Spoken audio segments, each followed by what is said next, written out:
Okay, how's it going, everybody? We're going to read some more Lenin.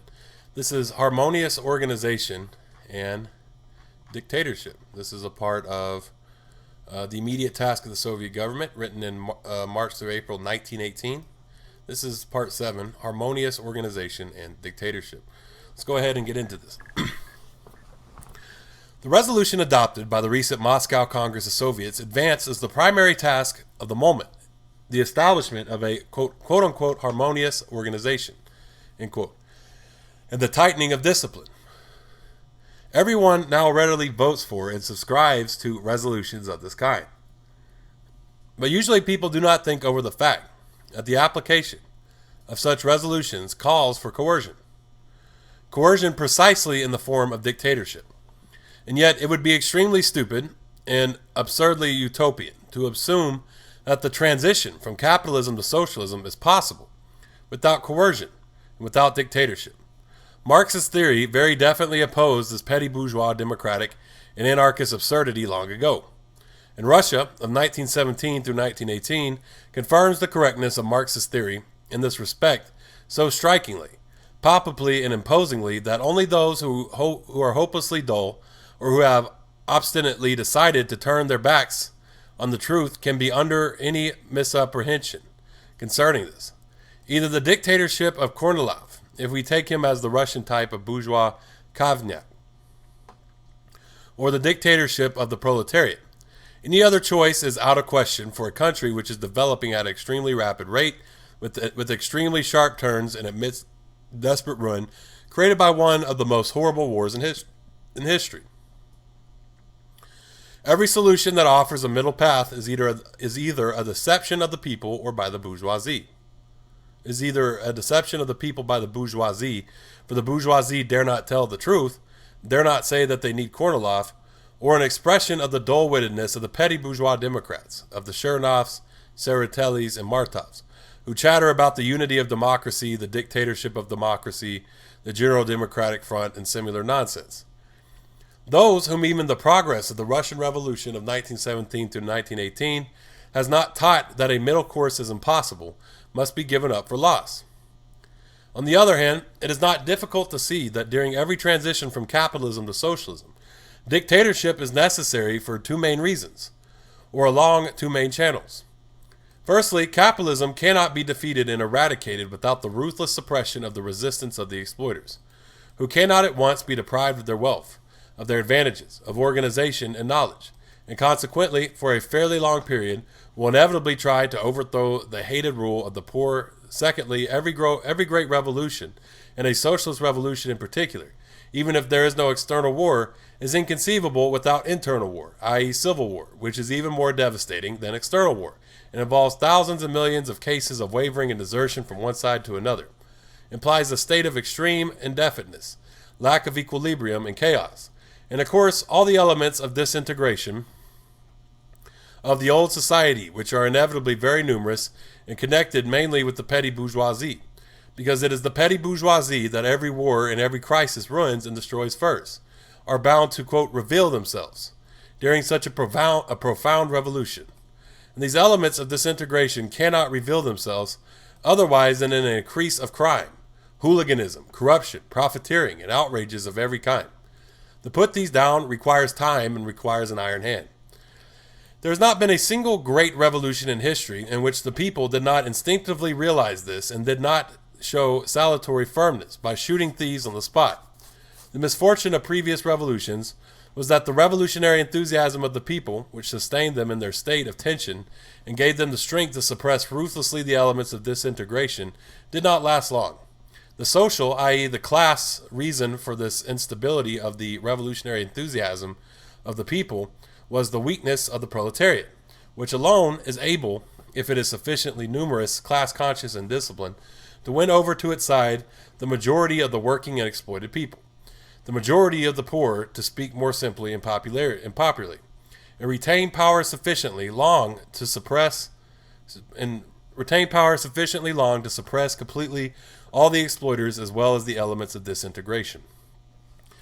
It was this historical experience of all revolutions, it was this world historic, economic, and political lesson that Marx summed up when he gave his short sharp, concise, and expressive formula: dictatorship of the proletariat.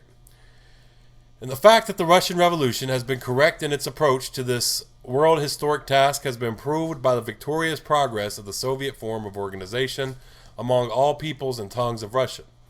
For Soviet power is nothing but an organizational form of the dictatorship of the proletariat, the dictatorship of the advanced class, which raises to a new democracy, into dependent participation in the administration of the state, tens upon tens of millions of working and exploited peoples, who by their own experience learn to regard the disciplined and class-conscious vanguard of the proletariat as their most reliable leader. Dictatorship, however, is a big word, and big words should not be thrown about carelessly. Dictatorship is iron rule, government that is revolutionarily bold, swift and ruthless in suppressing both exploiters and hooligans. But our government is excessively mild. Very often it resembles jelly more than iron. We must not forget for a moment that the bourgeois and petty bourgeois element is fighting against the Soviet system in two ways. On the one hand, it is operating from without, by the methods of the Savinkovs, Gotzes, Gekechgoris, and Kornilovs, by conspiracies and rebellions, and by their filthy ideological reflection. The flood of lies and slander in the constitutional democratic, right socialist revolutionary, and Menshevik press. On the other hand, this element operates from within and takes advantage of every manifestation of disintegration, every weakness, in order to bribe, to increase in discipline, laxity, and chaos. The nearer we approach the complete military suppression of the bourgeoisie, the more dangerous does the element of petty bourgeois anarchy become.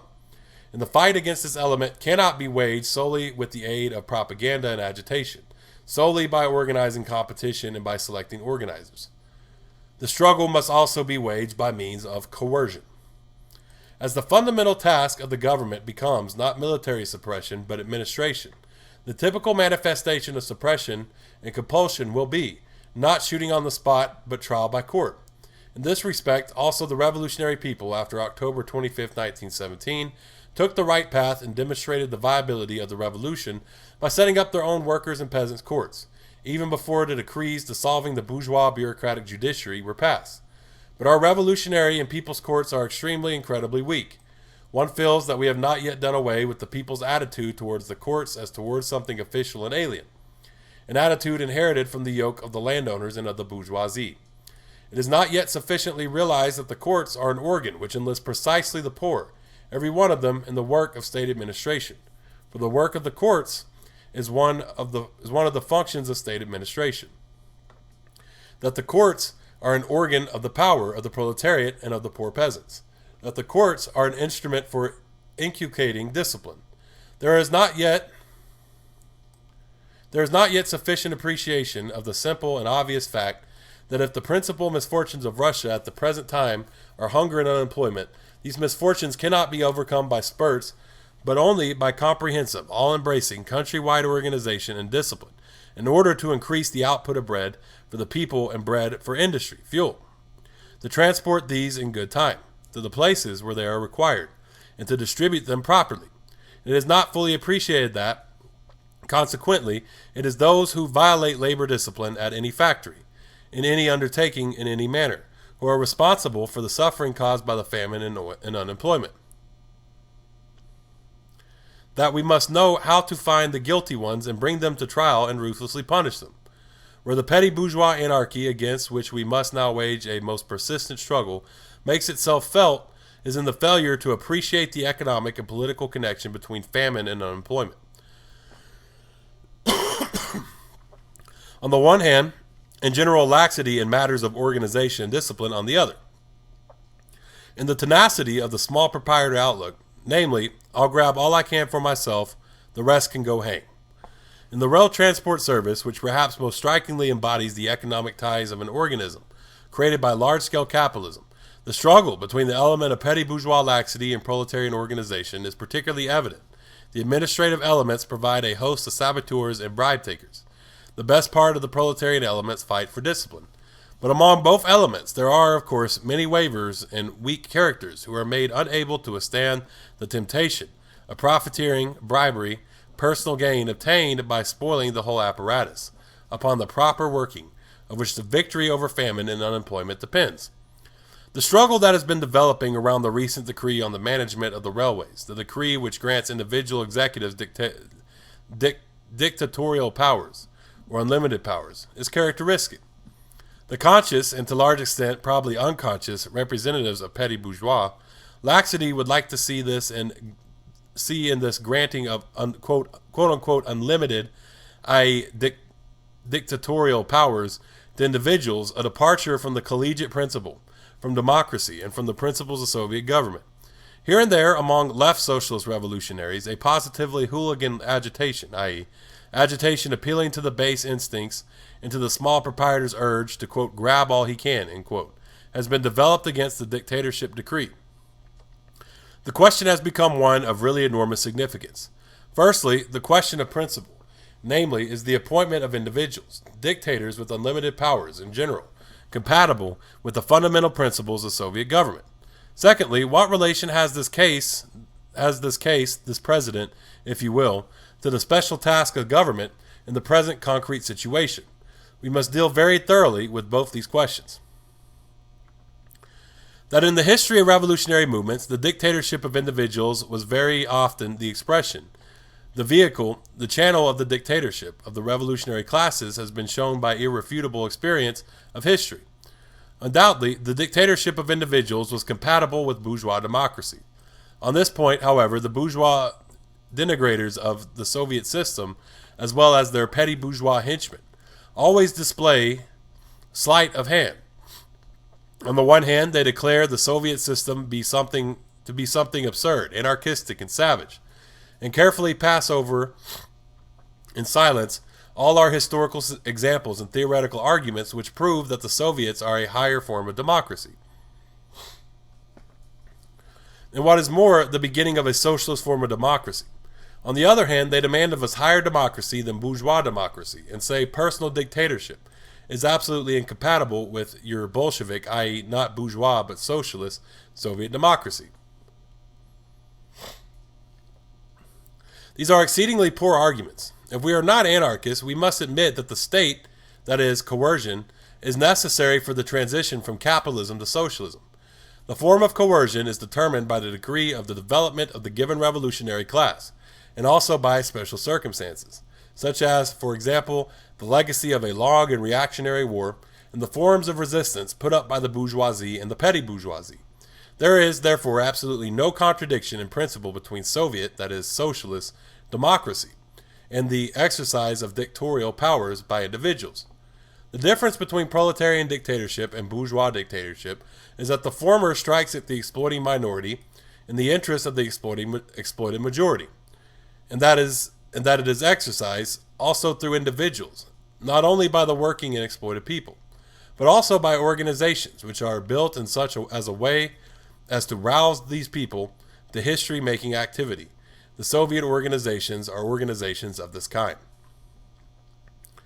In regard to the second question, concerning significance of individual dictatorial powers, from the point of view of the specific task of the present moment, it must be said that the large-scale machine industry, which is precisely the material source, the productive source, the foundation of socialism, calls for absolute and strict unity of will, which directs the joint labors of hundreds, thousands, and tens of thousands of people.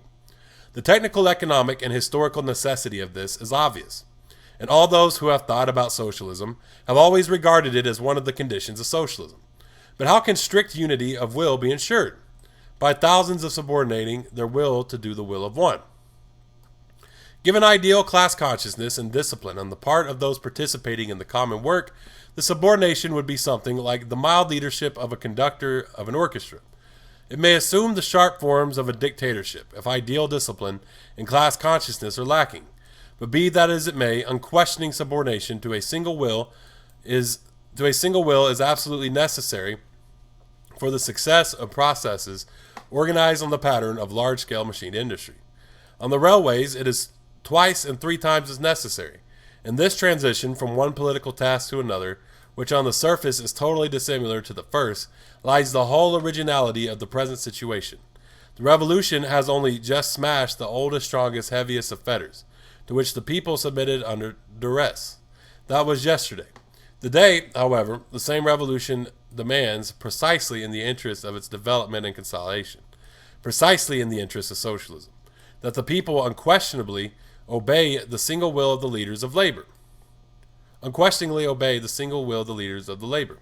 Of course, such a transition cannot be made at one step. Clearly, it could be achieved only as a result of tremendous jolts, shocks, reversions to old ways, the enormous exertion of effort on the part of the proletarian vanguard, which is leading the people to the new ways. Those who drop into the Philistine hysterics of Novaya Season or Verpiyat, Dielo Naroda, or do not stop to think about this. Take the psychology of the average, ordinary representative of the toiling and exploited masses. Compare it with the objective material conditions of his life and society. Before the October Revolution, he did not see a single instance of the propertied, exploited classes making any real sacrifice for him, giving up anything for his benefit. He did not see them giving him the land and liberty that had been repeatedly promised him, giving him peace, sacrificing, quote, great power interests, in the interest of great powers, secret treaties, sacrificing capital and profits. He saw this only after October 25th, 1917, when he took it himself by force, and had to defend by force what he had taken against the Kerenskys, Gotzes, Gekechkoris, Dutas, and Kornilovs.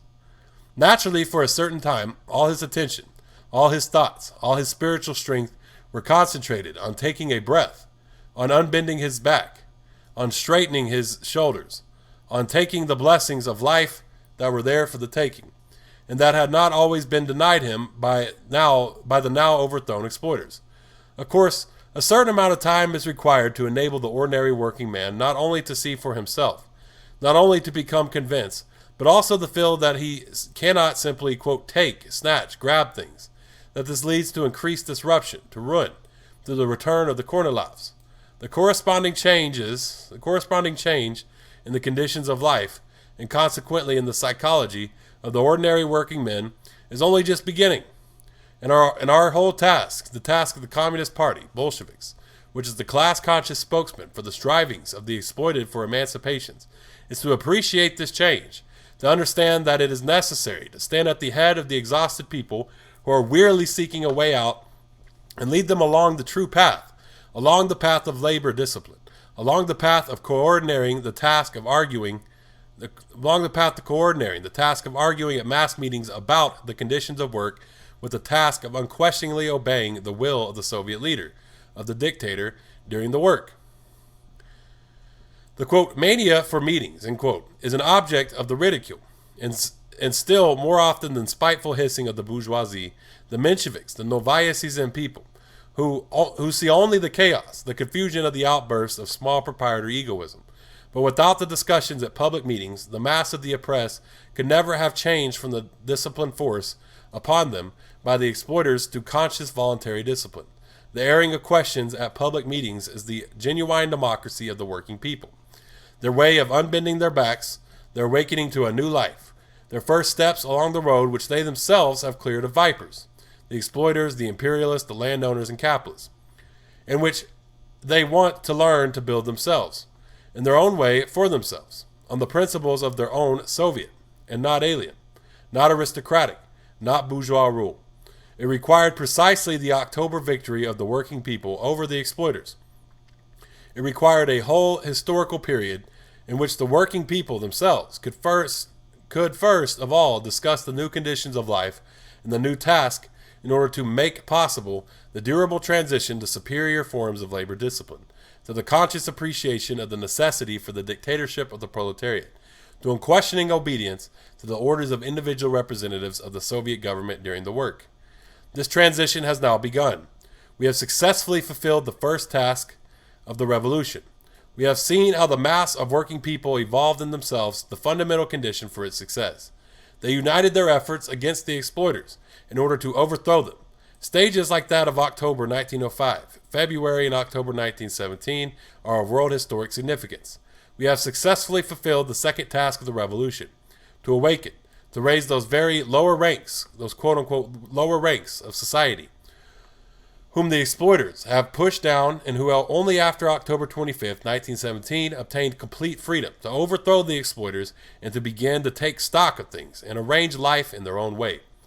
The airing of questions at public meetings by the most oppressed and downtrodden, by the least educated mass of working people.